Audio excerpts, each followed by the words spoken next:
सभी को नमस्कार, very good evening to all of you.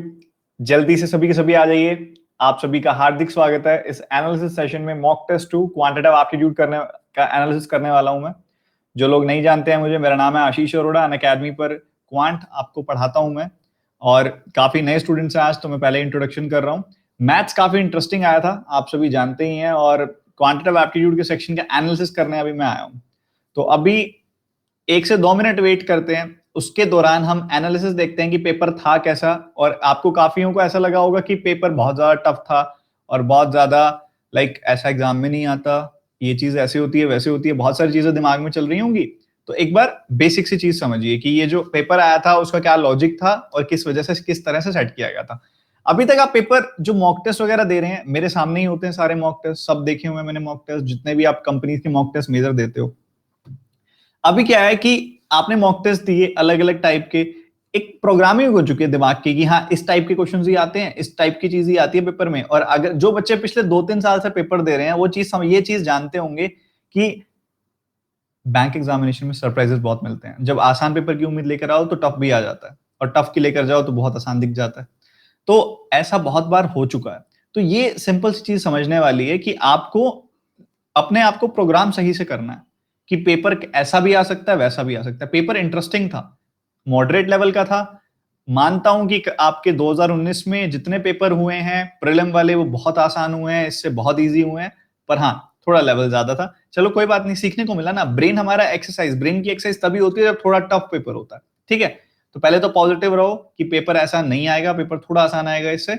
और आपका फायदा तो ब्रेन की एक्सरसाइज करने में है ना, जबकि ब्रेन एक्सरसाइज होगी तो और अच्छा होगा। अभी हम डिस्कस करेंगे, ऑलमोस्ट पूरा पेपर डिस्कस करेंगे। तो मैं आप सभी से 2 छोटी छोटी बातें बोलना चाहूंगा। पहली बात, फोकस अच्छे से रखिएगा क्लास में। मैं चाहता हूं कि आज के 1 घंटे के समय में ज्यादा से ज्यादा क्वेश्चन में डिस्कस कर सकूं। ठीक है, और दूसरी चीज, सारे क्वेश्चन कर पाना पॉसिबल नहीं है, तो मैं 2 कैटेगरीज छोड़ रहा हूं, एक है नंबर सीरीज और एक है क्वाड्रेटिक। उन दोनों में कोई एक्सपर्टीज की जरूरत नहीं होती है, बड़े बेसिक तरीके होते हैं, बहुत आसानी से बन जाती है। ठीक है, तो मैं नंबर सीरीज डिस्कस नहीं करूंगा, पैटर्न होता है वो आपको सॉल्यूशन से भी दिख जाएगा।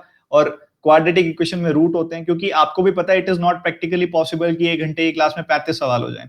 तो मैं ये 10 सवाल कट कर रहा हूं ये वाले, और हम अब पूरी फाइट लेंगे उन 25 क्वेश्चन को डिस्कस करने में, जिसमें से 3 तो डीआई है, 10 अरिथमेटिक के क्वेश्चन है। ठीक है, सभी रेडी हैं? सभी एक साथ बता दीजिए, रेडी हो आप, तैयार हो? एक बार सभी के सभी अच्छे से एक एक चीज को समझेंगे। सबसे पहले हम एक बार अरिथमेटिक का मेजर सेक्शन खत्म करते हैं, फिर डीआईस, तीनों डीआईस की एक साथ बात करेंगे।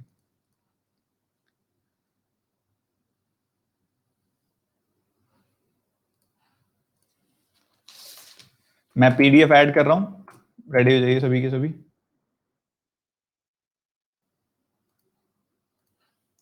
अरिथमेटिक के क्वेश्चंस कैसे लगे आप सभी को, बताइए एक बार। क्या आपको टफ लगे थे अरिथमेटिक के क्वेश्चंस? डीआईएस छोड़ दीजिए, एक बार डीआईएस की इसके बाद बात करेंगे, पहले अरिथमेटिक के क्वेश्चंस की बात करते हैं। क्या आपको अरिथमेटिक के क्वेश्चंस टफ लगे थे? ऑसम थे, टफ थे, मजा आया, लेंदी थे, टफ थे? चलिए देख लेते हैं अभी फिर।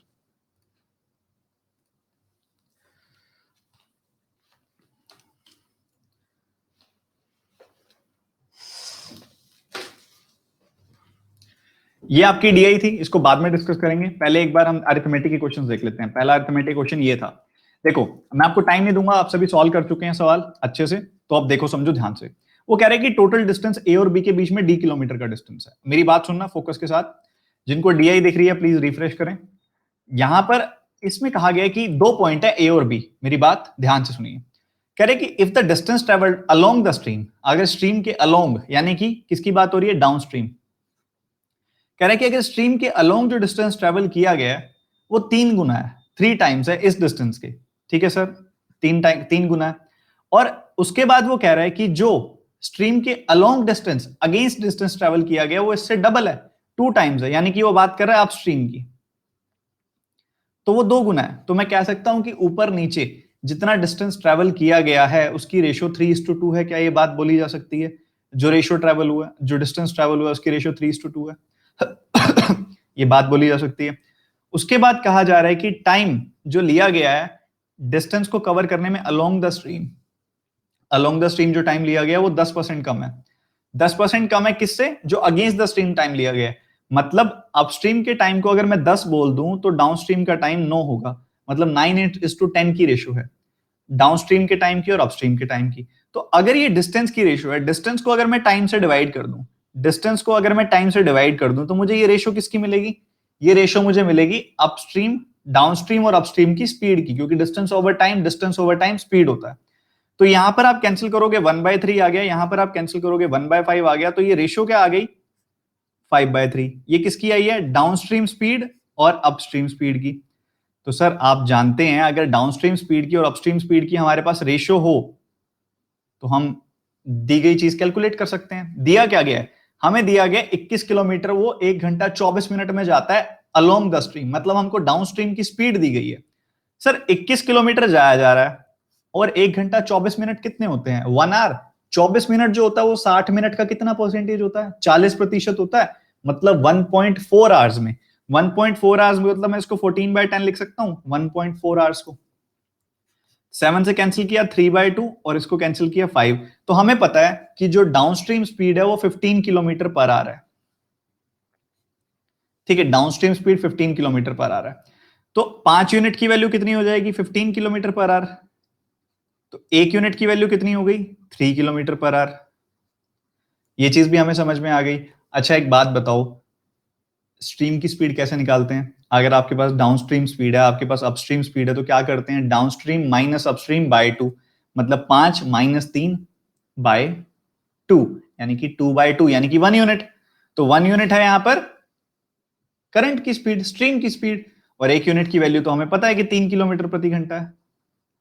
अब ये सवाल मुझे समझाने में लग गया अराउंड 1 मिनट, करने में कितने लगने थे? मात्र 20 सेकंड। आप कह रहे हो टफ आई थी अरिथमेटिक, मात्र 20 सेकंड का सवाल था ये, बिल्कुल इजीली कर देने वाला। दोबारा सुनो, क्या चीज देखनी चाहिए थी? मुझे देखना चाहिए था कि यहां पे ये डी डिस्टेंस है, इसको ट्रेवल करने में देखो हमने क्या किया, 3 गुना डिस्टेंस ट्रेवल किया डाउनस्ट्रीम में 3 टाइम्स, और 2 गुना डिस्टेंस ट्रेवल किया अपस्ट्रीम में तो 2 टाइम्स। तो ये डिस्टेंस है और टाइम जो लगा है मुझे उसकी रेशियो 9/10 है। तो हमें पता है ना distance over time, distance over time क्या होता है? स्पीड होती है। तो हमने इसको कैंसिल किया, 1/3 आया, इधर 1/5 आया, तो मेरे पास रेशियो आ गई 5/3। 5/3 किसकी रेशियो आई है? डाउनस्ट्रीम स्पीड की। डाउनस्ट्रीम स्पीड और अपस्ट्रीम स्पीड की रेशियो आ गई, जिसमें से मैंने इसका इस्तेमाल करके कैलकुलेट कर ली स्पीड। 1 आवर 24 मिनट्स होता है, 1.4 आवर्स, तो इसको मैंने 14/10 लिख दिया। तो यहां पर मुझे 3/2 और ये 15 मिल गया। मुझे पता लग गया डाउनस्ट्रीम स्पीड है 15 किलोमीटर पर आवर। तो 5 यूनिट की वैल्यू अगर 15 किलोमीटर पर आवर है तो 1 यूनिट की वैल्यू 3 किलोमीटर पर आवर हो गई, ये भी हमें पता है, दिख रहा है। तो 3 यूनिट की वैल्यू कितनी हो जाएगी? अगर मुझसे वो अपस्ट्रीम स्पीड पूछता तो भी मैं बता सकता था। 3 यूनिट की वैल्यू कितनी हो जाएगी? 9 किलोमीटर पर आवर।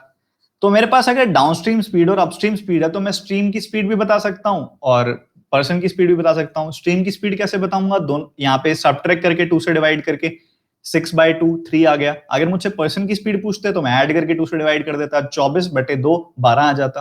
तो दोनों तरीकों से ये चीज कैलकुलेट की जा सकती है। तो 3 बड़े आराम से आ रहा था सर यहाँ से। अगला सवाल सर, ए ने स्टार्ट किया बिजनेस, बी और सी ने ज्वाइन किया फर्स्ट ईयर में। हमको बताया गया यहाँ पर कि जो इन्वेस्टमेंट हुई है वो 5:4:7 की रेशियो में हुई है, टाइम है 4:3:2 की रेशियो में। सेकेंड ईयर में ए ने अपनी इन्वेस्टमेंट डबल कर दी, बी और सी ने उसी इन्वेस्टमेंट के साथ चलते रहे हैं, और जितने महीने उनके पहले साल में थे उतने ही महीने दूसरे साल में भी हैं। तो ये बात है। अब ये सवाल भी आपके पेपर में आया था, देखने को बहुत मुश्किल सवाल था, बहुत मुश्किल सवाल था वो, तो हमने पता नहीं क्या ही कर दिया इसके अंदर। हमको टाइम की रेशियो दी है, फिर कह रहा है सेम है, ये है वो है। देखो ध्यान से करना क्या था। हमको पता है सर 5 यूनिट की इन्वेस्टमेंट हुई है, पहले साल 5 यूनिट की इन्वेस्टमेंट हुई, अगले साल इसके डबल की। 5 यूनिट की इन्वेस्टमेंट हुई, अगले साल उसके डबल की। यहां 4 यूनिट की इन्वेस्टमेंट हुई, अगले साल भी 4 यूनिट की। यहां 7 यूनिट की इन्वेस्टमेंट हुई, अगले साल भी 7 यूनिट की। क्वेश्चन यही कह रहा है। उम्मीद कर रहा हूं मैं आपसे कि आपने क्वेश्चन पूरा पढ़ा है, हर चीज अच्छे से पढ़ के आए हो आप, क्योंकि मैं सीधा करा रहा हूं ना। उम्मीद तो ये कर सकता हूं ना, क्वेश्चन पढ़े हुए हैं, सॉल्व किए हुए हैं, तो इससे क्या होगा, हम थोड़ा जल्दी जल्दी और ज्यादा ज्यादा काम कर पाएंगे। हमारे पास समय थोड़ा कम है आज, ठीक है। तो प्लस क्लासेस में क्या होता है, 2 घंटे होते हैं, तो हम एक एक बच्चे को समझाते हुए चलते हैं। यहाँ थोड़ा समय कम है क्योंकि हमारे पास काम ज्यादा है, समय कम है। इधर देखो, तो इतनी इतनी इन्वेस्टमेंट रही है, ये पहले साल रही है, ये दूसरे साल रही है, पर पहले साल और दूसरे साल महीने फिक्स नहीं है इनके। पहले साल इन्होंने इन्वेस्टमेंट रखी 4:3:2 के महीनों में, और अगले साल भी इन्होंने कहा है कि देखो सेम मंथ के लिए इन्वेस्टमेंट रही है, तो इधर भी 4:3:2 के महीनों में। तो सर इन्वेस्टमेंट तो उन्हीं पर्सन की है ना, तो ऐड कर देंगे, ऐड कर देंगे। तो ये क्या आया 15, 15 इंटू 4, 4 कॉमन आ गया। ये क्या आया 8 इंटू 3, 3 कॉमन आ गया। ये क्या आया यहां पे 7 कॉमन आ गया, तो 7 इंटू 2, सॉरी 14 इंटू 2 आ गया, आपने कॉमन निकाल लिया 2 को, तो ये आ गया सर। अब जो आप कैंसिल कर सकते हो कर दो, इसमें से क्या कॉमन आ रहा है, 4 कॉमन आ रहा है ना, तो 4 कॉमन करके कैंसिल कर दिया, 7 2 15। तो क्या रेशो आ गई सर 15 6 7, 15 6 7 की रेशो में पैसा बांटा जाएगा, मतलब 28 यूनिट, 28 यूनिट, 28 पार्ट्स में टोटल डिस्ट्रीब्यूशन होगा। हमने किसका शेयर बताना है सर, हमने बी का शेयर बताना है, बीच वाले का, तो हमने यहाँ पर 6 यूनिट की वैल्यू बतानी है। ठीक है सर, कोई दिक्कत नहीं है, आप इसको 3/14 ही कर लो, और ये 14,000 का कितना शेयर हो जाएगा, 14,000 का देखा तो 1,000 शेयर हो गया, 3,000। ठीक है, आज क्या है, हम एनालिसिस कर रहे हैं, हम एनालिसिस कर रहे हैं, तो हम थोड़ा जल्दी कर रहे हैं सवाल को, आपको उस तरह से बता रहा हूं जिस तरह से मैं करता। ठीक है, अब रुकेंगे नहीं, अगले सवाल पे चलेंगे। ये बहुत अच्छा सवाल था, जल्दी से मुझे बताओ क्या आंसर था। यहाँ पे एक मैन है जिसने ₹X की इन्वेस्टमेंट की है। ये तो यार ऐसा सवाल है बिना पेन चलाने वाला, मतलब पेन चलाने की जरूरत ही नहीं है, ऐसा क्वेश्चन है। बताओ बताओ कितना आंसर है, मैं पानी पीता हूं इतने।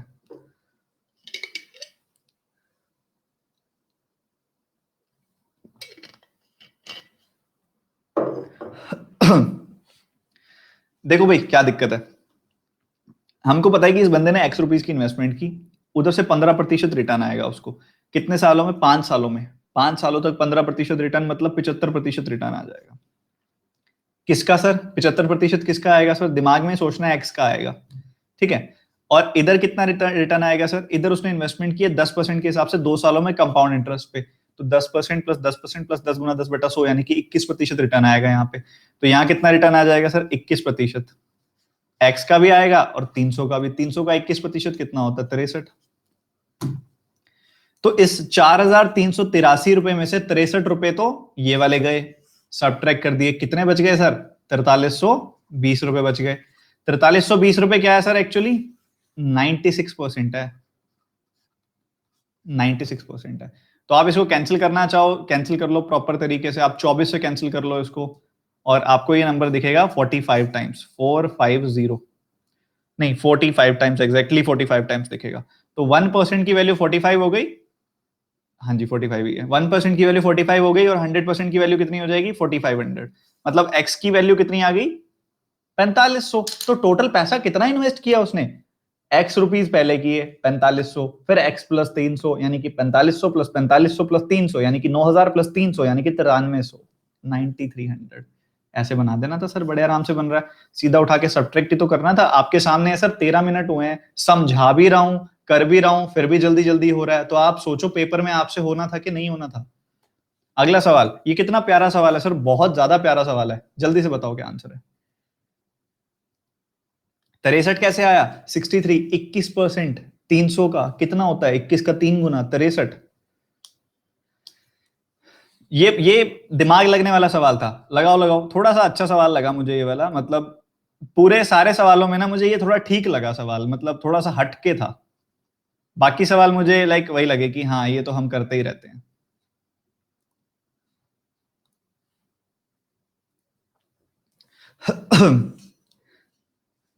तो यहां पे देखो आप ध्यान से, ये हमको कह रहा है कि एक हाउसिंग सोसाइटी है, उसमें हर घर में कह रहा है कि 23% घर ऐसे हैं जिसमें एटलीस्ट एक बच्चा है, 16% घर ऐसे हैं जिसमें एटलीस्ट 2 बच्चे हैं, और किसी भी घर में 3 से ज्यादा नहीं है, मतलब 3 तो हैं।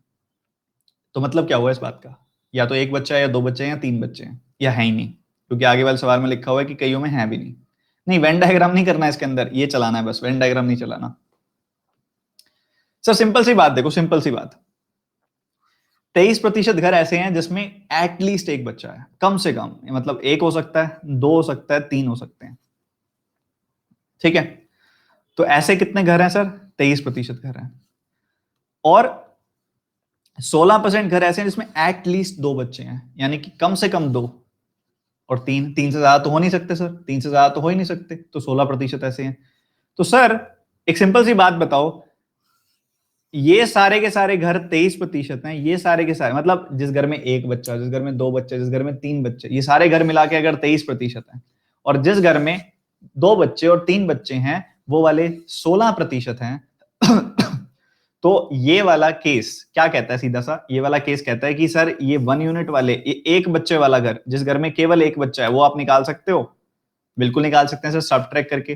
तो जिन घर में एक बच्चा है केवल, वो 7% है सर, 7% है। जिस घर में एक बच्चा है, 23 में से 16 सब्ट्रैक्ट कर दिया, ठीक है। ऐसे घर जिसमें केवल एक बच्चा है, वो है 7%, 7%। अब सर एक बात बताओ, 23% बच्चे ऐसे, 23% घर ऐसे हैं जिसमें या तो एक बच्चा है, या 2 बच्चे हैं, या 3 बच्चे हैं।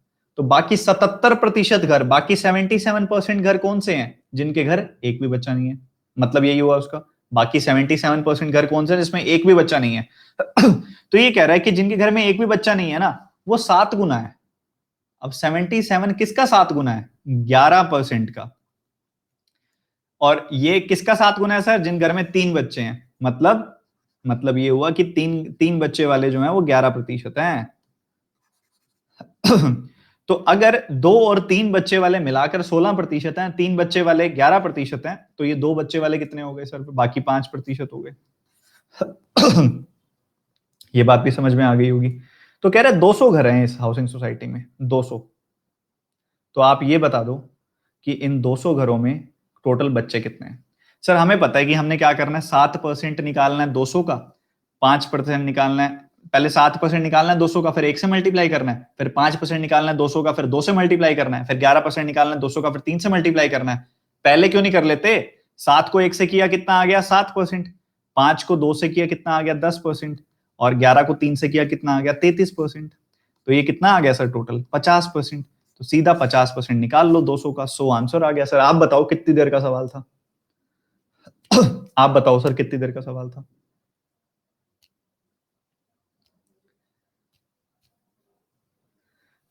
बहुत प्यारा था सर, बहुत प्यारा सवाल होता है ना। मतलब मैं प्यारा सवाल किसको कहता हूं, जिसमें ये चलता है, ये चलाना पड़ता है, बहुत मजा आता है फिर उसमें करने में। जिनको समझ नहीं आया एक बार दोबारा देख लो, फटाफट से बता रहा हूं एक बार। थोड़ा सा पानी पीऊंगा, थोड़ा सा मुझे टाइम दे दो, पानी पीने दो, ताकि थोड़ा ज्यादा चिल्ला सकूं आपके ऊपर।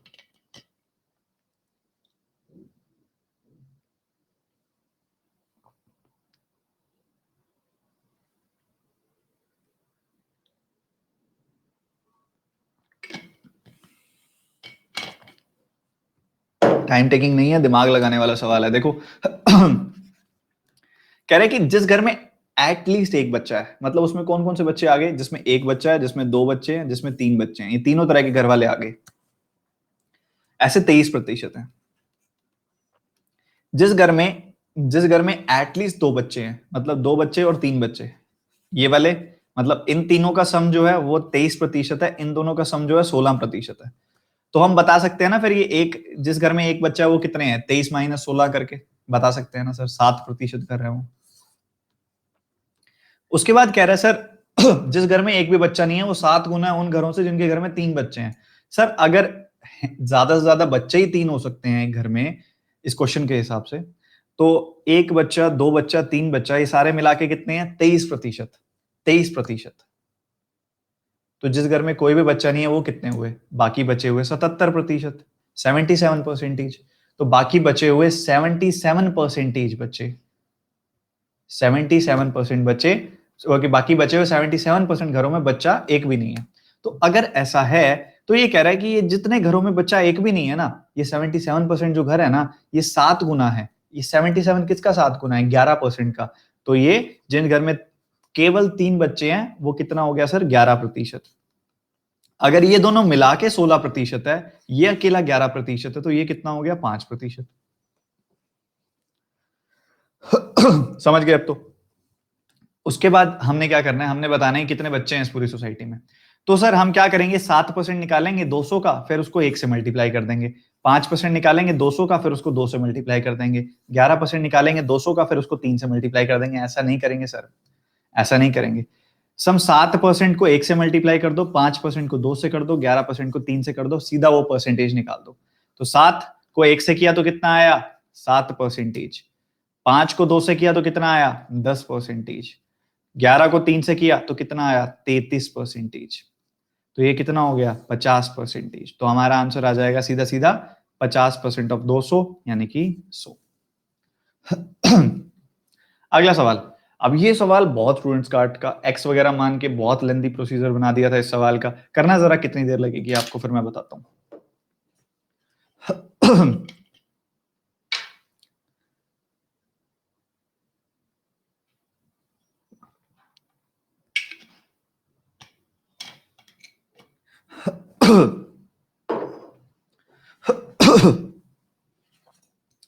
अच्छा मुझे एक बात बताओ, एक बात तो बताओ, काम छोड़ के कौन गया है? सवाल पढ़ रखा है ना सही से? काम छोड़ के कौन गया है? सी काम छोड़ के गया है ना। तो ए और बी में तो कुछ नहीं बदलना चाहिए, ए और बी का तो वैसे ही रहना चाहिए ना। तो अगर ए और बी के टाइम की रेशो, ए और बी के टाइम की रेशो 3:4 है, दिख रही है ना, 15-20। इनके टाइम की रेशो अगर 3:4 है तो इनकी एफिशिएंसी की रेशो कितनी होगी? 4:3 होगी। और ए और बी ने बराबर समय के लिए काम किया होगा, तो इनको इनकी एफिशिएंसी की रेशो में इनको क्या मिल जाएगा? इनको एफिशिएंसी की रेशो में वेजेस मिल जाएंगी। तो इसको मिलेगी 4A, इसको मिलेगी 3A वेजेस, इतने वेजेस मिलेंगे। और बी को 6,000 रुपए ज्यादा मिले हैं सी से, बी को 6,000 रुपए ज्यादा मिले हैं सी से, तो मतलब सी को 6,000 रुपए कम मिलेंगे बी से। तो ये टोटल वेजेस कितने मिले हैं सर? टोटल वेजेस मिले हैं 18,000। तो ये 6,000 इधर गया, 24,000, 10 से 24,000 के बराबर, ए किसके बराबर आ गया? 2,400 के। ए 2,400 के बराबर आ गया। अच्छा ए अगर 2,400 के बराबर है तो मैं 6,000 को 2.5 लिख सकता हूं क्या? बता दो मुझे कि ए अगर 2,400 के बराबर है तो मैं 6,000 को 2.5 लिख सकता हूं, क्योंकि 2,400 का 2.5 गुना ही तो है वो। लिख दूं फिर, कोई प्रॉब्लम तो नहीं है। तो मैंने इसको 2.5 लिख दिया, 2.5 लिख दिया सर मैंने, कोई दिक्कत नहीं होनी चाहिए किसी को। 2.5 लिख दिया, ये मैंने लिख दिया 2.5 मतलब सी ने कितना काम किया होगा? सी ने कितना काम किया होगा? 0.5 ये मैं बोल सकता हूं। तो सर ये हटा दो सारा कुछ, 0.5 को मैंने 1/2 लिख दिया। या फिर 0.5 को एलिमिनेट करने के लिए मैं ऐसा कर दूं, 2 से मल्टीप्लाई कर दूं इस पूरी इक्वेशन को, 2 से मल्टीप्लाई कर दूं, कोई दिक्कत तो नहीं है, कोई रोकेगा तो नहीं अगर मैं इसको 2 से मल्टीप्लाई कर दूं तो? 0.5 एलिमिनेट हो जाएगा।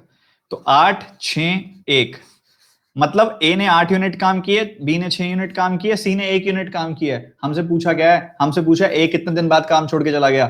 सर टोटल काम कितना है? टोटल काम है 15 यूनिट, जिसमें से ए ने कितना किया है? 8 यूनिट। तो 8/15 दिनों में ही किया होगा। 15 का 8/15 कितना होता है? 8 दिन। बात खत्म सर।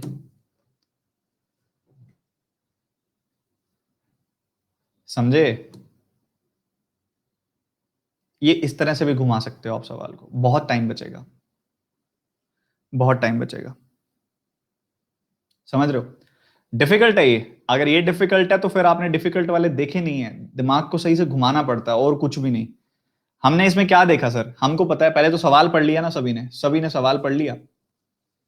सवाल क्या है कि सर एबीसी ने इकट्ठे काम करना शुरू किया एक साथ, और फिर सी बीच में छोड़ के चला गया, हमको नहीं पता कितने टाइम बाद छोड़ के चला गया।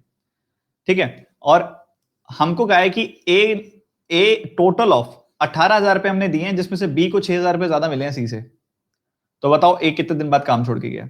सर देखो, एक ए ने कितने दिन तक काम किया है, तो यहां पर काम छोड़ के कौन गया है? सी। गड़बड़ सी की आएगी ना। ए और बी को तो इनकी एफिशिएंसी की रेशियो में पैसा मिलेगा।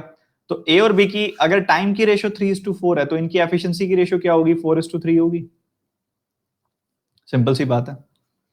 तो इनको 4A और 3A पैसा मिलना चाहिए, और सी बी को 6,000 रुपए ज्यादा मिले हैं सी से, मतलब सी को 6,000 रुपए कम मिलेंगे बी से। ये ए बी सी आ गया। तो टोटल पैसा कितना मिला है इनको? टोटल पैसा मिला है 18,000। 6,000 इधर जाएगा, 24,000, 10 ने 24,000 के बराबर, ए आ गया किसके बराबर सर? ए आ गया 2,400 के बराबर। ए की वैल्यू कितनी आ गई? 2,400। अच्छा अगर ए 2,400 है तो 6,000 किसके बराबर है? इसका 2.5 गुना ही तो है। तो मैं लिख सकता हूं क्या ए को भी 2.5 गुना, यानी कि 2.5 है। तो मैंने 6,000 को लिख दिया 2.5 है। तो इससे क्या हुआ? ये बन गया 0.5 है। मतलब हमको पता लग गया इन्होंने काम कितना कितना किया है। हमको इस बात के बारे में पता लग गया इन्होंने कितना कितना काम किया है। इन्होंने ए ने 4A काम किया, बी ने 3A काम किया, और सी ने 0.5 काम किया। तो इनके ए से ए कैंसिल कर दो और 2 से मल्टीप्लाई कर दो। 2 से क्यों करोगे? ताकि ये डेसिमल हट जाए। तो ये इसने ए ने 8 यूनिट काम किया, बी ने 6 यूनिट काम किया, सी ने 1 यूनिट काम किया। तो सर ए ने कितना हिस्सा किया है? सर टोटल काम कितना है? 8 + 6 + 1 15 यूनिट। 15 यूनिट टोटल काम है। ए ने कितना किया है उसका? 8/15। तो ए ने 8/15 काम किया है, 8/15। अगर आप ए को 15 दिन देते हो ना, तो वो पूरा काम खत्म कर देता है। अगर आप ए को 15 दिन देते हो तो वो पूरा काम खत्म कर देता है। अगर उसने 8/15 काम किया तो उसको कितने दिन लगे होंगे? 8 दिन लगे होंगे सर। जो बच्चे किसी और मेथड के लिए पूछ रहे हैं ना, इसी इसी सवाल के आपने मॉक टेस्ट दिए आज। कई बार पता है क्या होता है, हमको मेथड बड़ा लेंदी लगता है, अजीब लगता है। आप ऐसे करना, आपने मॉक टेस्ट दिया, आप जाके ना इसके सॉल्यूशन में इस सवाल का सॉल्यूशन देखना, एक बार देखना, मजा आएगा।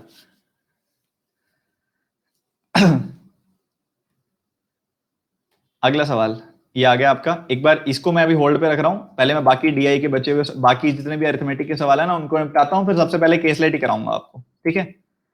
अगला अरिथमेटिक का सवाल, अब ये सवाल है सर, ये क्या 10 सेकंड का सवाल था? 10 सेकंड का सवाल था सर। ये तो क्या कह रहा है? ये कह रहा है 1664 मिलते हैं कंपाउंड इंटरेस्ट 2 सालों में, और 1600 मिलते हैं सिंपल इंटरेस्ट 2 सालों में। सेम रेट ऑफ इंटरेस्ट है, सेम प्रिंसिपल है। तो एक बात बताओ सर, सिंपल सी बात, कि यहाँ पे पहले अगर 2 सालों में 1600 सिंपल इंटरेस्ट आया है, तो सर सिंपल इंटरेस्ट तो दोनों सालों में बराबर बराबर ही जाता है, तो 800 रुपए आया होगा। और हमको पता है सर, पहले साल तो सिंपल इंटरेस्ट कंपाउंड इंटरेस्ट बराबर होता है, तो बाकी 864 कहाँ आया होगा सर? बाकी 864 यहाँ आया होगा। तो सर ये दूसरे साल में 64 एक्स्ट्रा क्यों आया सीआई में? ये पहले साल के इंटरेस्ट पे इंटरेस्ट आया ना, पहले साल के इंटरेस्ट पे इंटरेस्ट आया। और पहले साल का इंटरेस्ट कितना था सर? ये 64, ये 800 का कितना परसेंट है सर? 8% है सर, ये 8% है। तो 8% देखते ही मार्क करने वाला सवाल था सर ये। आप बताओ, समझदार हो आप सारे के सारे। अब ये दूसरा सवाल है सर, ये काफी स्टूडेंट्स ने बहुत लेंथी तरीके से किया, बहुत लेंथी तरीके से किया। और आप एक बार करो इसको, आपको देता हूँ 10 सेकेंड्स का टाइम। मेरा गला बहुत ज्यादा सूख रहा है, ज्यादा बोल रहा हूँ इसलिए ना। आप करो 10 सेकेंड्स का टाइम, फिर मैं आपको कराता हूँ सॉल्व वाला।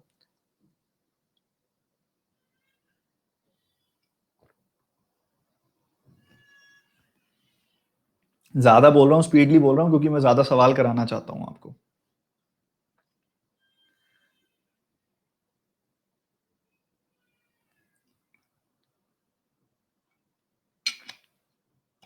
शुभम एक अप्रोच है, इसमें वो डेविएशन नहीं लगाई आपने इसके अंदर।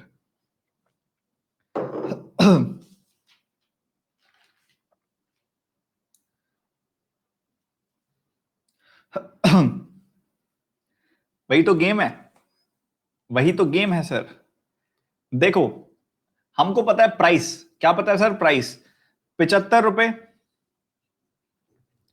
80 रुपए, 85 रुपए,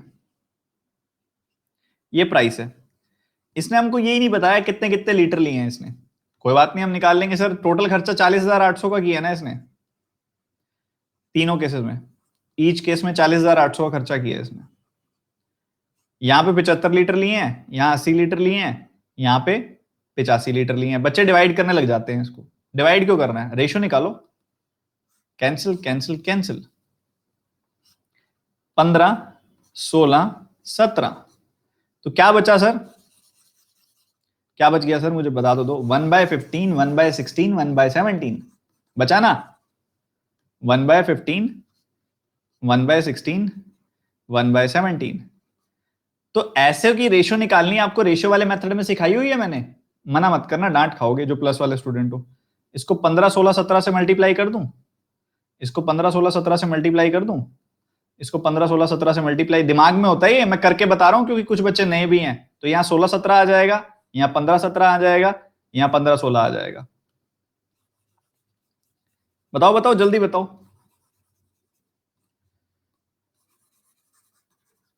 तो यहां पर हमारे सामने आ गया 16, 17, 15, 17, और यहां पे क्या आया था लास्ट में? यहाँ पे 17 था ना, 15, 16। 16 इंटू 17 कितना होता है? 16 इंटू 17, 16 के स्क्वायर में 16 जोड़ना है। 16 के स्क्वायर में 16 जोड़ दो, 272 आ जाएगा। यहां पे 15-17 कैसे करते हैं? 16 स्क्वायर माइनस 1 यानी कि 256 माइनस 1 यानी कि 255। 15-16 कितना होता है सर? ये तो सोचने की जरूरत ही नहीं है सर, 240 होता है। तो कितनी बार किया हुआ है?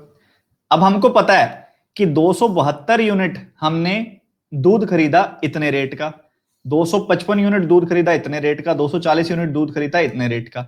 मैं मान लेता हूं एवरेज प्राइस इन दोनों के बीच में 80 है, 80 मान लिया मैंने। अब डेविएशन चेक कर लेता हूं। इससे डेविएशन कितनी है? -5 की। -5 गुना 272। इससे डेविएशन चेक करने की जरूरत नहीं है, इससे डेविएशन है +5 की गुना 240।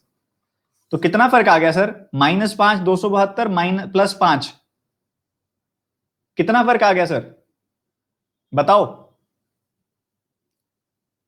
सब्ट्रैक्ट कर दोगे, -5 गुना 32 यानी कि -160 का फर्क आ गया।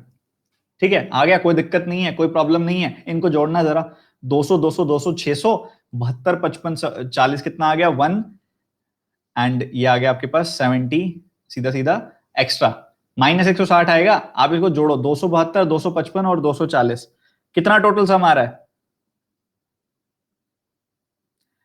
167। हाँ 167 आ रहा है ना, ठीक है। 600 + 167 यानी कि 767। अच्छा ये कितना होता है? इसका 10% है 76, उसका डबल ही तो है, मतलब 0.1 का डबल यानी कि 0.2, मतलब 0.2 कम करना है इसमें से। तो आंसर आ गया 79.8। आप बताओ मुश्किल था या नहीं था? Still it was time taking, पर डेविएशन से इसको कितना आसान कर दिया ये बताओ। 0.2 कम करना है आपने। जिनको मुश्किल लग रहा है कैलकुलेशन वीक है। देखो इस सवाल में मुश्किल किसको लगेगा? जिसको मल्टीप्लाई, इस मैंने पूरे सवाल में कैलकुलेशन क्या की है? पूरे सवाल में 16-17 को मल्टीप्लाई किया है, 15-16 15-17 को किया है, 15-16 को किया है। जिसको ये मल्टीप्लाई करना मुश्किल लग रहा है वो तो फिर आप खुद देखो आप कहां कहां स्टैंड कर रहे हो इस समय। ये मल्टीप्लीकेशन से मत भागो सर, इस पूरे सवाल में हमने मल्टीप्लीकेशन ही तो किया है, और क्या किया है? और ये डेविएशन चेक करने में बड़ी मेहनत लगी है। 76.7 नहीं, मैंने ये देखा है, देखो आप करते हो डिवाइड, मैं क्या देखता हूं? मैं ये देखता हूं, देखो 767 डिनोमिनेटर है, ये कितना आएगा ये चेक करना है। इस डिनोमिनेटर का 0.1 टाइम्स होता है 76, होता है ना? 76 का डबल होता है 152, तो ऊपर 160 है, मतलब 0.2 के आसपास ही आएगा, 0.2 के आसपास ही आएगा। तो 0.2 कम कर दिया, डेविएशन ड्रैग कर दी, बात खत्म सर। समझ गए? बहुत अच्छे से। इस सवाल में डेविएशन से बढ़िया मेथड नहीं था कोई इस सवाल में, और डेविएशन से करोगे तो बहुत टाइम बचा लोगे। ठीक है, अब यहां पे हमने इंडिविजुअली किया बहुत आसानी से। डेविएशन जो है मैं एवरेज वाले चैप्टर में पढ़ाता हूं। एक इंपॉर्टेंट चीज, 28 से बैच स्टार्ट हो रहा है हमारा कंप्लीट बैच। जो बच्चा अटेंड करना चाहे कर सकता है। 28 अप्रैल से, परसों से मेरा क्वांट का कंप्लीट सिलेबस बैच स्टार्ट हो रहा है। बेसिक से हाई लेवल पढ़ाऊंगा मैं, जिस बच्चे को नहीं पता और जो अटेंड करना चाहे कर सकता है। प्लस पे बैच होगा, जिस बच्चे के पास अनअकैडमी प्लस की सब्सक्रिप्शन है वो अटेंड कर सकता है, और जो प्लान कर रहा है लेने की वो कर सकता है। अब ये सवाल प्लस वाले स्टूडेंट्स परसों ही पढ़ा है मिक्सचर एलिगेशन में। अब बताओ इस सवाल में कितनी देर लगनी थी, आप बताओ। 4:30 to 6:30 हो गया। 7 लीटर पेट्रोल निकाला, केरोसिन निकाला, 7 लीटर पेट्रोल केरोसिन निकाला। प्रोसीजर 3 बार और कर दिया, 4 बार मतलब ऐसा किया है, 4 बार ऐसा किया है। रक्षा रुक जाओ बताता हूं, 4 बार ऐसा किया। 30 सेकंड वाला सवाल था ये।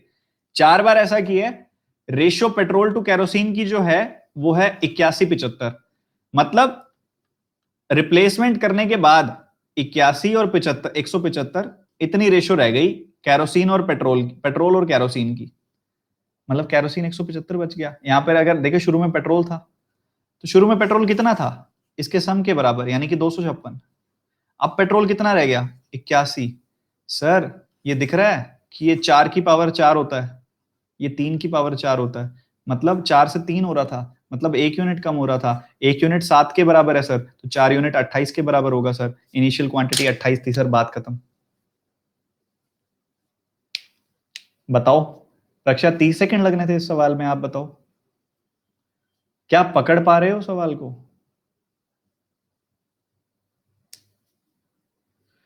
देखो ऐसा है, फॉर्मूला से इसको बनाओगे तो बहुत लेंदी बनेगा। मैं आपको ना सक्सेसिव इंक्रीज और सक्सेसिव डिक्रीज सिखाता होता हूं, और सक्सेसिव इंक्रीज सक्सेसिव डिक्रीज आपके क्वांट में बहुत जगह लगता है, बहुत जगह लगता है। अब successive increase successive decrease quant में बहुत जगह लग रहा है, यहां पर भी लगता है जब मिक्सचर निकाला जाता है। अब यहां पर मिक्सचर कितनी बार निकाला गया है? 4 बार। तो मतलब परफेक्ट पावर 4 बनेगी ही बनेगी सर, बिल्कुल बनेगी। अब परफेक्ट पावर 4 175 देख के लगता है सर नहीं बनी। आपने ध्यान से नहीं देखा, आपने ध्यान से नहीं देखा सर। पेट्रोल है 81, केरोसिन है 175। सर केरोसिन शुरू में था ही कहां? केरोसिन शुरू में कहां था? शुरू में तो पेट्रोल ही था। तो यहां पर केरोसिन और पेट्रोल कंबाइंड जितनी, क्योंकि हमने रिप्लेसमेंट की है, नई चीज निकाल के उतनी डाली है। अगर मैं पूछूं पेट्रोल शुरू में कितना था, तो मैं यहां पे 256 कहूंगा। पेट्रोल शुरू में 256 था और अब कितना रह गया? 81। मैंने बोला था ना परफेक्ट पावर 4 बननी चाहिए, इसका कर दो √4 कर दो, तो आपको मिल जाएगा ये 4 और 3। मतलब शुरू में हमने 1 यूनिट निकाला था 4 पे, मतलब हमने 25% निकाला था। 1 यूनिट निकाला था, निकाला कितना था? 7 लीटर। तो 1 यूनिट की वैल्यू 7 लीटर, तो 4 यूनिट की वैल्यू 28 लीटर आ गई सर। ये गेम है जो सही से खेलना चाहिए। अगर 3 टाइम्स होता तो प्रियू परफेक्ट क्यूब बनता उसमें। अब ये सवाल करो सर, बहुत अच्छा सवाल है ये भी, जल्दी से फटाफट से। इसमें सबको टाइम लगा होगा जहां तक मुझे आइडिया है।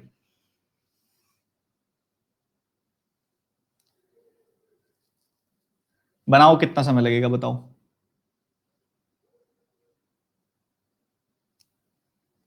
स्किप वाला तो नहीं है ये सवाल, करो तो सही, एक बार कोशिश तो करो।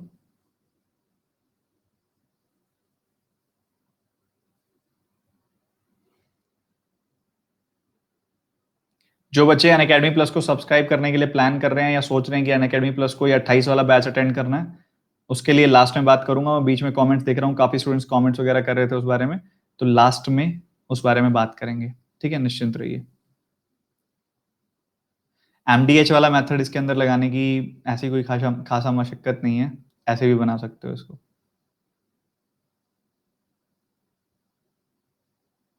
आप देखो इसके अंदर एक चीज दिख रही होगी आपको कि यहां पर, चलो एक बार कर रहे हो क्या? हाँ, एफिशिएंसी से, क्योंकि पैसा जो मिलता है वो एफिशिएंसी के हिसाब से मिलता है। पैसा किस हिसाब से मिलता है सर? एफिशिएंसी के हिसाब से। आप एफिशिएंसी को चेक, यहाँ पैसा देख लो कि किस रेशो में जा रहा है, आप उस हिसाब से भी चेक कर सकते हो उसके अंदर।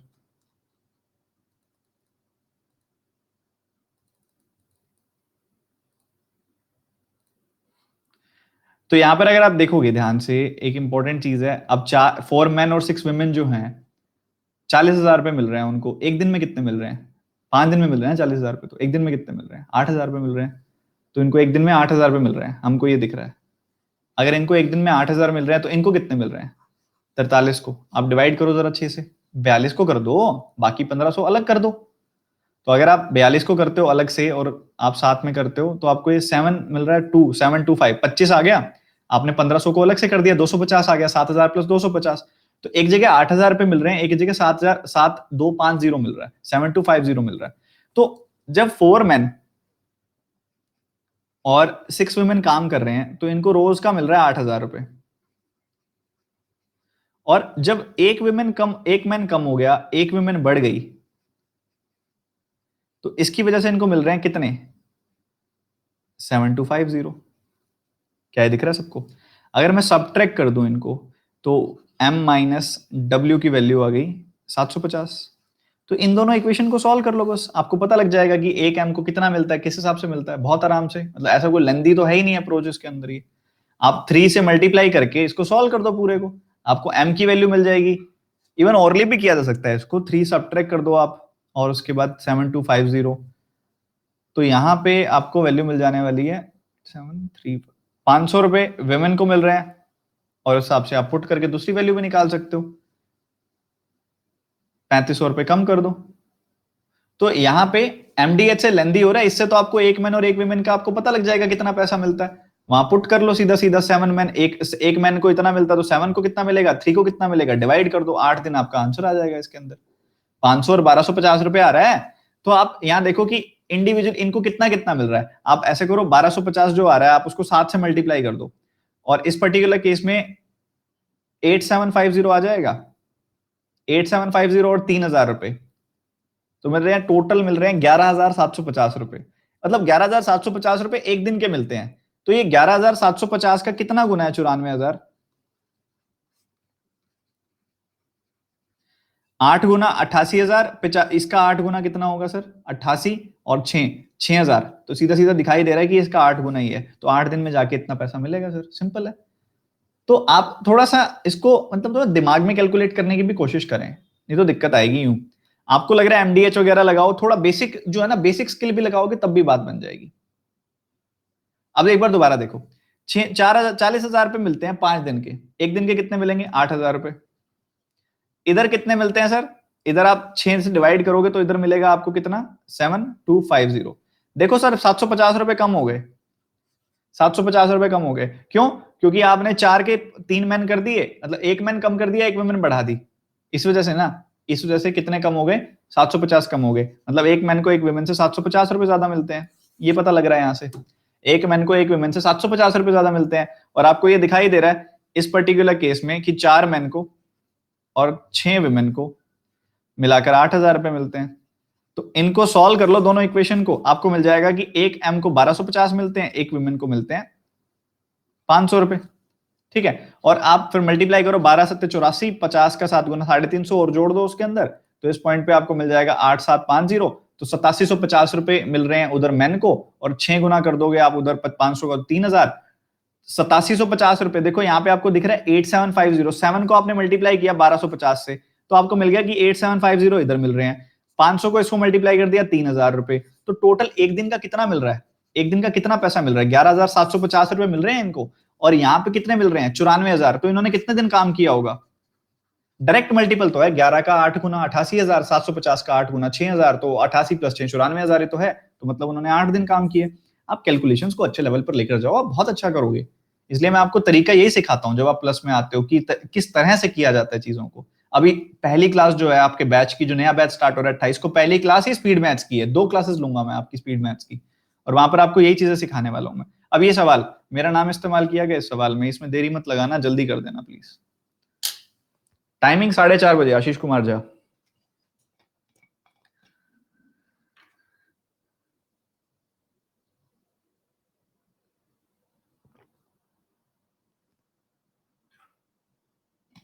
बाकी प्लस के बारे में डिटेल अभी मैं आपको क्लास के आखिर में देता हूं, जल्दी करो। एक शायद ये खत्म ही हो गया ना, इसके बाद और तो नहीं है, या और भी है अभी? चलो देख लेते हैं ना, खत्म हो गया। लास्ट सवाल है अरिथमेटिक का, ये आपके सामने अरिथमेटिक कराया था मैंने। अब आप लोग पता क्या करते हो, ऐसे सवाल में ना 20,000, 6,000, 8,000, 6,000 इसको इसके पीछे पड़ जाते हो और सारा काम खराब कर लेते हो। मैं लेता ही नहीं है नंबर्स का, इस्तेमाल ही नहीं करता।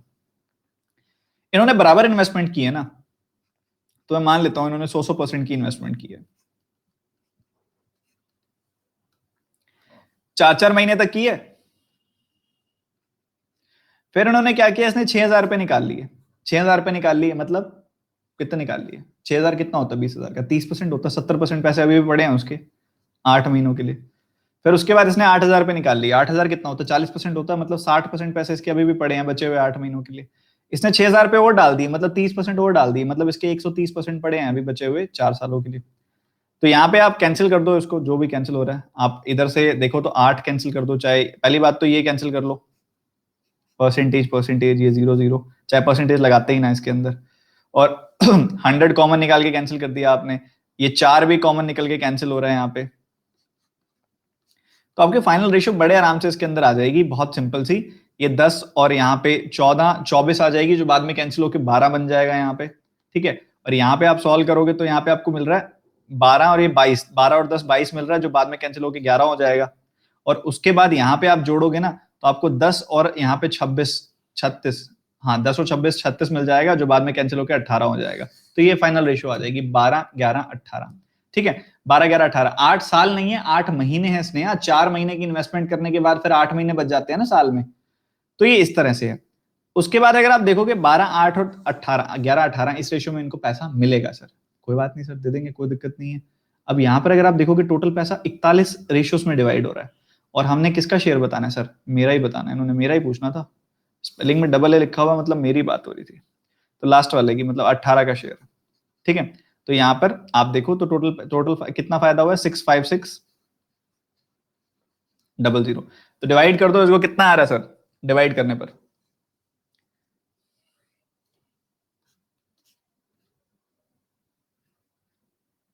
1600। तो यहां पे आप करोगे तो कितना आ जाएगा? 28800। या 18 का 8 गुना 144, उसका डबल 288 और 20 28800। नहीं मैंने नहीं बनाया राहुल रॉय, एक भी क्वेश्चन मैंने नहीं बनाया, एक भी क्वेश्चन मैंने नहीं बनाया। आपको लगता है मैं क्वेश्चन बनाने का टाइम मेरे पास होता है?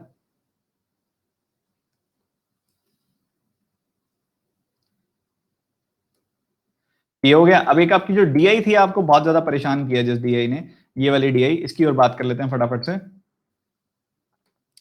इस डीआई में क्या दिया हुआ था देखो, इस डीआई में कहा था कि एक पार्लियामेंट सेशन है, बहुत रियल टाइम एग्जांपल दिए हैं बहुत ही अच्छे कंटेंट के साथ कि एमपीज हैं पार्लियामेंट के, वो 100% आए हैं, उनमें से पंक्चुअल नहीं है लोग, और कई लोग लेट आते हैं और कई लोग लेट जाते भी हैं और जल्दी भी निकल जाते हैं। तो इस तरह से एग्जाम्पल दिया हुआ है। तो ऐसे ऐसे बताया हुआ है जितने लोग आए हैं जितने लोग गए हैं उसके बारे में। तो देखो यहाँ पे ना दो चीजों की बात करेंगे हम। एक करेंगे बात अराइवल की, कि जो लोग आते हैं, और एक उनके निकलने की। ठीक है, दो बातें करेंगे। अराइवल की बात नीचे कर लेंगे, लीव की बात यहां पे कर लेंगे। ठीक है, दोनों बातें करेंगे हम, ध्यान से सुनना मेरी बात को।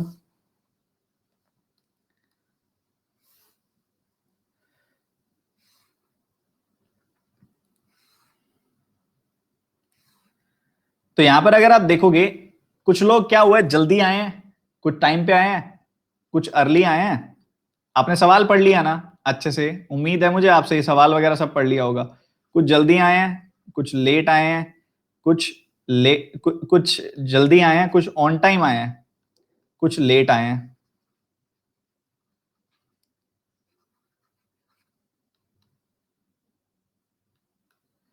ऐसे ही जब जाने की बात हुई तो कुछ जल्दी गए हैं, कुछ ऑन टाइम गए हैं, कुछ यहाँ पे लेट गए हैं। तो उनकी बात भी करेंगे हम यहाँ पे। चलो ठीक है, अब समझो ध्यान से। अब मेन बात है, ये बनाना जरूरी था। कह रहे कि उस दिन जो एमपी जल्दी आए थे उसमें से 20%, हम मतलब इनकी बात कर रहे हैं, इनकी बात, कि जो जल्दी आए थे उसमें से 20% तो जल्दी चले गए थे। ठीक है, और 40% 40% जो है वो लेट गए थे। तो बाकी कितने बच गए? 40% वो टाइम पे गए होंगे, कोई दिक्कत नहीं है। उसके बाद कह रहे कि यहां पर जो MP, and then rest of the MP who arrived late, जो लेट आए, अब ये इनकी बात कर रहा है, जो लेट आए कह रहा है उसमें से 50% तो लेट गए हैं सर, बहुत लेट गए हैं, 50% लेट गए हैं। और मतलब लेटना मतलब लेट जाना नहीं, लेट LAT वाला लेट। ठीक है, और 25% ऑन टाइम गए हैं, और बाकी बचे 25% वो जल्दी गए होंगे। और अगर आप आगे बढ़ो तो फिर कह रहे हैं कि एमपी जो 37.5%, 37.5% मतलब 3/8 जल्दी गए हैं, और उतने ही लोग लेट गए हैं, 3/8 ही लेट गए हैं, और बाकी बचे हुए 2/8 वो ऑन टाइम गए हैं। तो ये सिंपल सी बात है। तो अब हम इनकी रेशो पूछूं तो क्या आएगी सर? इसकी रेशो 1:2:2 आ जाएगी। 1:2, 20-40-40 की रेशो क्या होती है? 1:2:2 होती है। और उसके बाद अगर आप इसकी पूछो तो ये तो दिख ही रहा है, 3:2:2, 3:2:3 की रेशो होगी। यहां रेशो पूछो तो कितनी आ जाएगी सर? 1:1:2 की रेशो होगी। ये भी हमें दिख रहा है सर अच्छे से। ये रेशोज हमारे पास आ गई सर। फटाफट से रेशो बना सकते हैं इसके अंदर, देर तो नहीं लगेगी। रेशो तो सबसे आसान चीज थी इसके अंदर बनाने वाली। अब उसके अंदर पता क्या कह रहा है उसके बाद? ये कह रहा है कि जो एमपी जो जल्दी आए हैं ना, जो एमपी जल्दी आए हैं वो बराबर है उन एमपी के जो लेट निकले हैं, ऑन टाइम निकले हैं। तो सर जो एमपी जल्दी आए हैं वो कौन से वाले हैं? जो एमपी जल्दी आए हैं वो ये वाले हैं, ये वाले हैं, यही है ना? जो एमपी जल्दी आए हैं वो यही वाले हैं। वो कह रहे हैं कि ये बराबर है उन एमपी के जो लेफ्ट ऑन टाइम, जो टाइम पे निकले हैं, ऑन टाइम निकले हैं, इसके बराबर है। मतलब गड़बड़ शुरू हो गई। अब गड़बड़ क्या शुरू हो गई? ये आपस में रेशियोज को लिंक करने लग गया। ये तो बहुत दिक्कत वाली बात हो गई। तो हम क्या करेंगे अब इस पॉइंट पे? हम फिर एज्यूम करेंगे x 2y, सो x 2x, क्योंकि ये आपस में रेशियो है, x 2x 2x, 3y 2y 3y, z z 2z, ठीक है, ये हमने मान लिया z और 2z। तो अब हमारे पास तीन वेरिएबल है तो तीन इक्वेशन बननी पड़ेगी, तीन वेरिएबल है तीन इक्वेशन बनेगी, उस हिसाब से सॉल्व कर लेंगे। x लेना पड़ेगा, एक बार x को याद कर लो, इतना बुरा नहीं था वो, कोई बात नहीं, देख लो इधर। तो यहाँ पे वो क्या कह रहा है, जितने लोग अर्ली आए हैं, मतलब 5x लोग अर्ली आए हैं। कितने लोग अर्ली आए हैं सर? 5x। और यहां पर अगर आप देखोगे उस हिसाब से 5x की अगर बात की जाए तो जो लोग अर्ली आए हैं वो बराबर हैं किनके सर? वो सभी जो टाइम पे गए हैं, मतलब 2x plus 2y plus z के बराबर है। 2x plus 2y plus z के बराबर है, ठीक है। तो देखो 2x plus 2y plus z के बराबर है वो लोग जो अर्ली आए हैं 5x। तो क्या इक्वेशन बन गई सर? उस तरफ ले जाओ इसको। 3x आया minus 2y minus z equals to 0। ये पहली इक्वेशन बन गई सर, कोई दिक्कत तो नहीं है किसी को? पहली बात तो बच्चों, ये आप जो करते हो ना, ये मेंस में बेंस का लेवल है, ये प्री का लेवल है, ये चीज बदल दो। ये चीज कहीं नहीं लेके जाएगी, ये चीज कहीं नहीं लेके जाएगी। आप समझ रहे हो ना, इतने टाइम से सिलेक्शन नहीं हो रहा है या पेपर में नहीं निकल के आ रहे हो तो समझो ना कहीं तो कमी छोड़ रहे होगे। जब एक स्टूडेंट का फेज आता है ना, तब प्री मेंस का जज नहीं करते होते। आपको आपको लर्न करना है, आपने सीखना है। जितनी मेहनत, देखो आप आप जितने स्टूडेंट मुझसे रेगुलर पढ़ रहे हैं, 2 महीने से पढ़ रहे हैं, आपको पता है मैं कितनी मेहनत करता हूं आपके लिए। उतनी मेहनत का मुझे आउटपुट मिल जाए ना, बच्चे का सिलेक्शन हो जाए, आप प्लीज आप भी साथ साथ मेहनत करो। तो ये आपका पहला इक्वेशन आ गई सर पहली इक्वेशन आ गई। उसके बाद क्या कह रहा है वो? The number of MP who left early, जो अर्ली निकल गए। क्या बात हो रही है सर? निकलने की बात हो रही है, चले जाने की बात हो रही है। ये अराइवल्स हैं, लीव यहां से हो रहे हैं। जो लोग जल्दी निकल गए, मतलब वो इनकी बात कर रहा है, एक्स प्लस ये लीव, ये निकल रहे हैं ना लोग, ये लोग जल्दी निकल रहे हैं ना, समझ रहे हो? यही लोग हैं x plus 3y plus Z, ये लोग जल्दी निकल रहे हैं। x plus 3y plus Z, ये लोग जल्दी निकल रहे हैं। कह रहे हैं कि जो ये लोग हैं ना, ये वाले लोग हैं, ये 39 ज्यादा है उन एमपी से जो लेट आते हैं। जो लेट आते हैं वो कितने हैं सर? वो 4z है। कितने हैं सर वो? 4z है। तो ये अगर आप सबट्रैक्ट कर देते हो ना इसमें से 4z, तो ये 39 के बराबर है। तो ये क्या इक्वेशन बन गई sir? x plus 3y minus 3z 39 के बराबर। एक और इक्वेशन बन गई, ठीक है। मैं थोड़ा ज्यादा जल्दी में हूं, कोई गलती हो जाए तो बता देना बीच में। The number of MPs who arrived late at the parliament, ठीक है, ये हो गया। और एमपी जो कह रहा है जो did not leave on time, did not leave on time का मतलब क्या है? जो अर्ली आए या लेट गए, एलएटी वाला, वो उन दोनों का सम बता रहा है, ठीक है। लीव की बात हो रही है, मतलब ये, मतलब वो बात कर रहा है 3x plus 6y plus 3z। किसकी बात कर रहा है वो? 3x plus 6y plus 3z।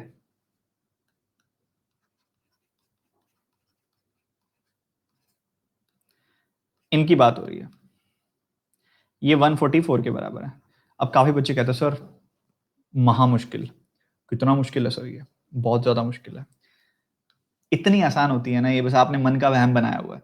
इसको बना दो 3, इसको, इस इक्वेशन को पूरा 3 से कर दो multiply.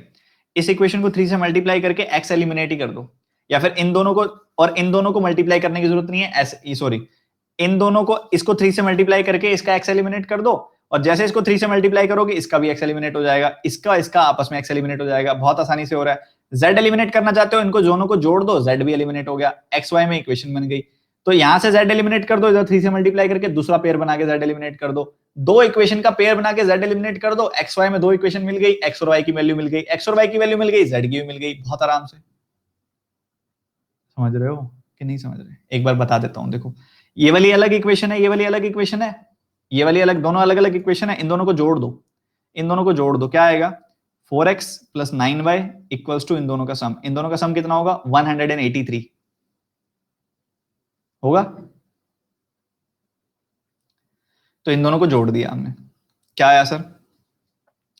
4x plus 9y is equal to 183। तो ये एक इक्वेशन बन गई। उसके बाद दूसरी इक्वेशन क्या कहती है?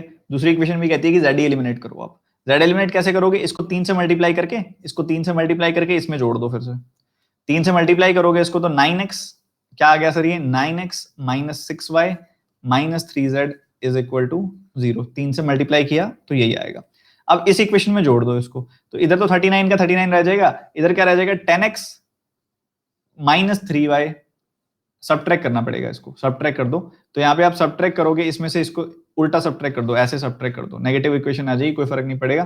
तो 10x, नहीं सबट्रैक्ट करना है आपने इसको, जो बच्चा ऐड कर रहा है उसको कह रहा हूं मैं, या फिर इन दोनों को ऐड कर दो, क्योंकि सबट्रैक्शन थोड़ा सा लेंदी हो जाता है इस केस में। इसको और इसको ऐड कर दो, इसको ऐड करोगे आप तो मिल जाएगा आपको 12x, सीधा ही x और y दोनों ही एलिमिनेट हो गए, x की वैल्यू आ गई सीधी, ये तो x की वैल्यू सीधी आ गई 12। इन दोनों को अगर आप सॉल्व कर लेते हो तो आपको यहाँ पर क्या मिल रहा है 9x plus 3x 12x is equal to 144, x की वैल्यू 12, x की वैल्यू 12 xy वाली इक्वेशन में पुट कर दो, y की वैल्यू हो गई और सारी की सारी चीजें हो गई। तो बहुत सिंपल है, आपको कॉम्प्लिकेटेड लगता है क्योंकि आपने 3 वेरिएबल वाली इक्वेशन सॉल्व नहीं की है। बहुत आसान होता है, 2-4 बार कर लो हो जाएगा। 2 वेरिएबल की इक्वेशन, 3 वेरिएबल की इक्वेशन पता है कैसे सॉल्व करते हैं? कोई 2 इक्वेशन उठाओ, उसमें से z या x या y जो एलिमिनेट हो रहा है उसको एलिमिनेट कर दो, उन दोनों में से एक इक्वेशन को छोड़ के दूसरी इक्वेशन को किसी वो तीसरी इक्वेशन के साथ पेयर करो, उसी वेरिएबल को एलिमिनेट कर दो। तो 2 इक्वेशन बन गई 2 वेरिएबल वाली, उनको सॉल्व करके आपस में दोनों वेरिएबल की वैल्यू निकाल लो और सॉल्व कर लो। 2 पेयर बनाने होते हैं, बड़े आसान होते हैं। मैट्रिक्स मेथड वाला रहने दो, एक इतनी सी चीज के लिए मैट्रिक्स मेथड पे मतलब इतनी मुशक्कत मत करो, ठीक है। अभी मैंने आपके लिए वैसे तो 2 DI और देखो, लास्ट वाली DI बड़ी आसान आई थी, जो लास्ट वाली DI थी, ये तो शायद किसी की नहीं अटकी होगी, लास्ट वाली DI पाई चार्ट वाली, तो क्या अटकी थी? अटकी थी क्या? बहुत बढ़िया, ये तो आसान थी यार। मतलब मुझे पता है आपने इसमें गलत तरीका लगाया होगा, मुझे पता है। एक जगह इसका एक अच्छी चीज थी इसके अंदर करने वाली, मे भी शायद सारे बच्चे नहीं कर पाए होंगे, पर ये वाली DI थी दिमाग लगने वाली एक्चुअल में। ये वाली DI, ये DI थी जिसमें एक्चुअली दिमाग लग रहा था, ये वाली में। इसका एक क्वेश्चन कराऊं आपको? इसका एक क्वेश्चन करते हैं, फिर आपको मैं चीज बताता हूँ बढ़िया वाली। चलो कोई भी कर लो, यही कर लेते हैं। चलो आप बताओ जरा, जो बॉयज पास नहीं हुए सी और जो ई में पास नहीं हुए, उन दोनों की रेशियो बताओ जरा क्या आएगी। बताओ। चलो ये कैलकुलेटिव था ना क्वेश्चन ये वाला, जरा सॉल्व करो, क्योंकि इतना टाइम नहीं है कि सारे कराऊंगा अभी, पर मैं DI दोबारा किसी स्पेशल क्लास में जरूर उठाऊंगा। पहले अभी मेरे को यहां बताओ, इसका आंसर बताओ क्या होगा।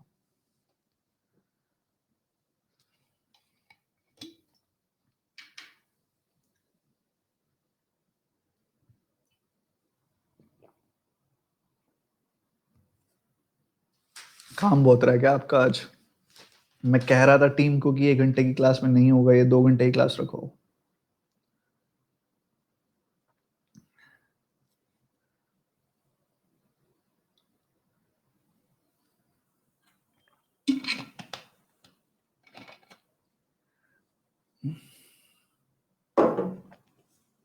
देखो भाई, क्या कह रहे हैं कि जो भाई वो लड़के जो पास नहीं हुए सी में और ई में, यही पूछ रहा है वो, और तो कुछ नहीं पूछ रहा, ज्यादा तो कुछ नहीं पूछता वो।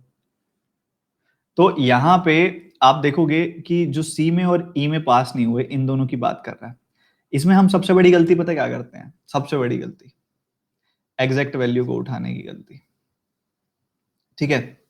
अब जरा यहां पे जाओ, ये क्या है 25, यहां पे जाओ, ये क्या है 16 17 सॉरी 17 है।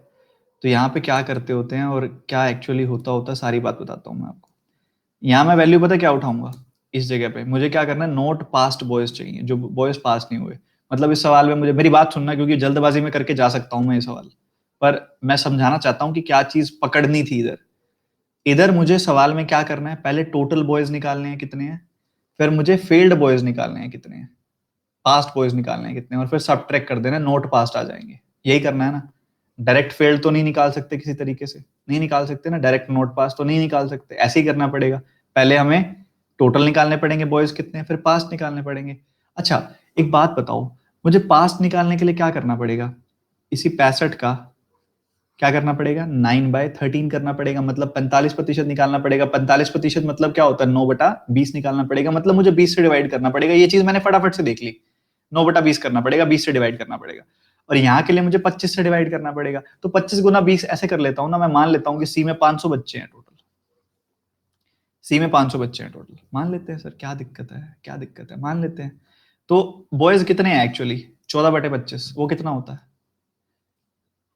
अगर आप इसको 25 से डिवाइड करते हो तो 20 आता है, 14 से मल्टीप्लाई कर देते हो तो क्या आता है सर, 280 आता है। तो मतलब बॉयज टोटल है कितने, 280 हैं। उसमें से पास कितने हुए हैं, इसका 9/20, वो कितना होगा सर, बता दो जरा एक बार मुझे, 9/20 इसका कितना होगा? 225। 225 होगा। मतलब टोटल बच्चे 280 हैं, उसमें से 225 पास हुए हैं, तो एक्चुअली फेल कितने हुए हैं फिर? फेल कितने हुए हैं सर? 55 बच्चे फेल हुए हैं। और 500 का 55 क्या होता है सर? 11% होता है। 11% होता है। मतलब आपने 5400 का 11% कर देना था बस। यानी कि 594 बच्चे यहां फेल हुए हैं, ऐसे पकड़े थे क्या? 594 बच्चे यहां फेल हुए हैं। ऐसे भी घुमा सकते हो चीजों को।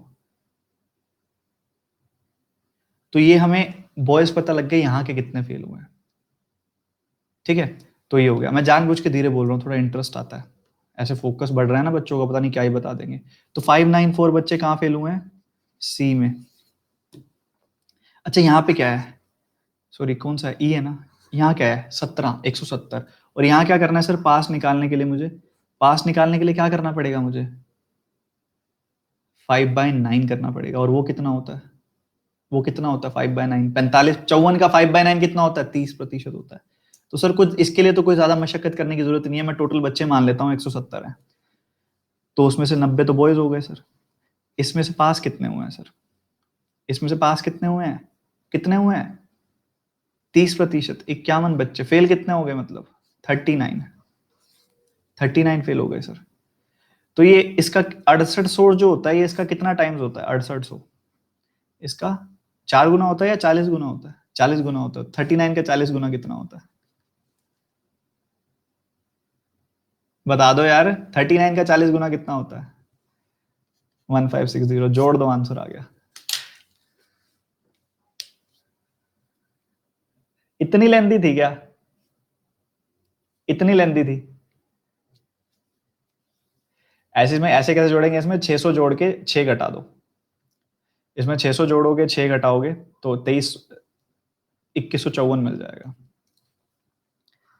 इस डीआई को ना अभी और कराऊंगा मैं, बहुत मजेदार है, बहुत मजेदार है ये डीआई। मतलब लिटरली ना वो चीज पहचान लेने वाली थी, वो चीज पहचान लेने वाली थी ये डीआई। सारे सवाल ऐसे होंगे इसके अंदर, सारे सवाल इसी तरीके से कराऊंगा, अलग अलग चीज मिला के, ठीक है। और हर सवाल में अलग चीज कराऊंगा इसमें, ये डीआई में कराऊंगा आगे, ठीक है, छोड़ूंगा नहीं इस डीआई को। और इस डीआई के अंदर हर सवाल में अलग अप्रोच लग रहा है, पर वो थोड़ा डिफरेंट लग रहा है, ठीक है। ध्यान से, क्योंकि ये चीज ना आपको तब आएगी जब प्रैक्टिस ज्यादा करोगे, तो ये चीज ढूंढोगे आप, ठीक है। अब ये सेशन करते हैं एंड, क्योंकि अभी हम, हमारा आज का काम हो गया, पर मैं जो क्वेश्चन बच गए हैं ना वो पूरे जरूर कराऊंगा स्पेशल क्लासेस में, ठीक है। अब बात बची स्पेशल अनअकैडमी प्लस के बैच की, तो 28 तारीख से बैच स्टार्ट हो रहा है भाई। जो बच्चे आना चाहें बहुत खुशी से आ सकते हैं। कंप्लीट बैच है अनअकैडमी प्लस का, कंप्लीट बैच क्वांट का मैं करा रहा हूं, प्री प्लस मेंस लेवल का।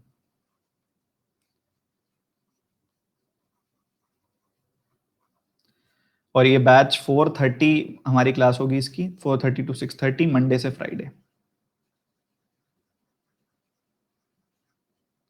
जो बच्चा सब्सक्राइब कर चुका है वो एनरोल कर लो, और जो सब्सक्राइब करने की प्लान कर रहा है इस बैच के लिए, तो आपको सलाह दूंगा मैं 28 तारीख को ही सब्सक्राइब करना। एक दिन भी वेस्ट मत करो सब्सक्रिप्शन का। अनअकैडमी प्लस को सब्सक्राइब करो 28 अप्रैल को सुबह कर लेना। और जो बच्चा फीस में डिस्काउंट चाहता है, जैसे कि आप जानते हैं कि 12 महीने की फीस, कम से कम 12 महीने के लिए सब्सक्राइब करना है, क्योंकि सारे एग्जाम डिले हो रहे हैं इस बार, उससे कम के लिए आपको नुकसान होगा बाद में, जब आप एक्सटेंड कराओगे तो महंगा पड़ जाएगा। तो 12 महीने की सब्सक्रिप्शन 6,000 रुपए है, 24 महीने की जो सब्सक्रिप्शन है वो है 7200 रुपए। अगर आप इन दोनों फीस में 10% का डिस्काउंट चाहते हो, तो आपको एक रेफरल कोड का इस्तेमाल करना होगा, वो मैं आपको प्रोवाइड कर देता हूँ, ये रेफरल कोड है।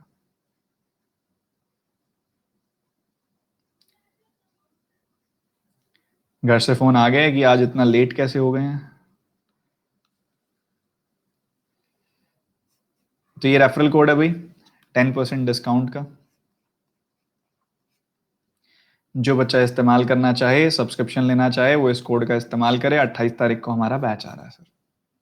ठीक है, फ्री क्लासेस जब मेरे पास समय अवेलेबल होगा मैं जरूर लूंगा।